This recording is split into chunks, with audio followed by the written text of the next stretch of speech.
Chapter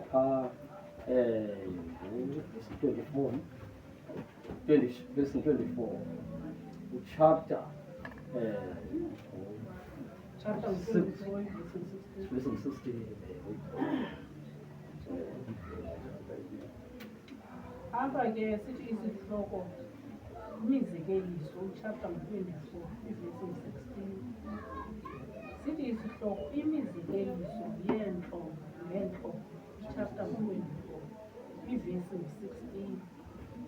Ithi kuba ilungisa liwa kasixhenxe livuke ke abangenawo bakhubeka phantsi kwengqwalela. Amen. Amen. Lithethe sikaThixo endiliva kakuhle. Amen.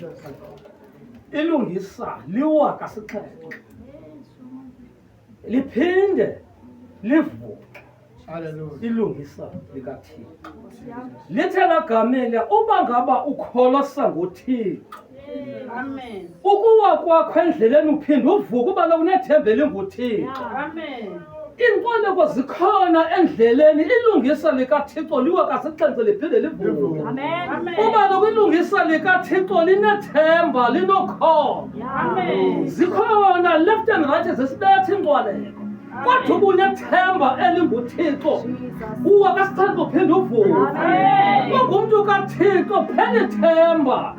Ungumntu kaThixo uhlala usathembeni.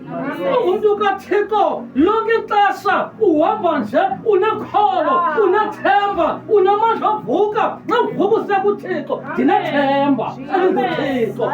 Zonke ezimbethileyo kuzawulunga. Noba sekwenzeke ntoni kuzawulunga. Ngoba nantoni sinethemba elinguThixo, sinokholo.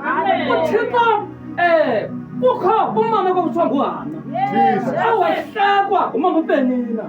Awayifutela endlini kaThixo. Emhleka wanokholwa ukuthi kuba kodwa uThixo lo ungumavula kuvaliwe uzondiphumelelisa. Thina uThixo aphumelelisayo. Ziya kuthula uvala umlomo kodwa banethemba elinguThixo uba uThixo uyaphumelelisa. Sivuka sisiza kuye nje hayi siyayazi uba uThixo uyaphumelelisa. Size kuye namhlanje.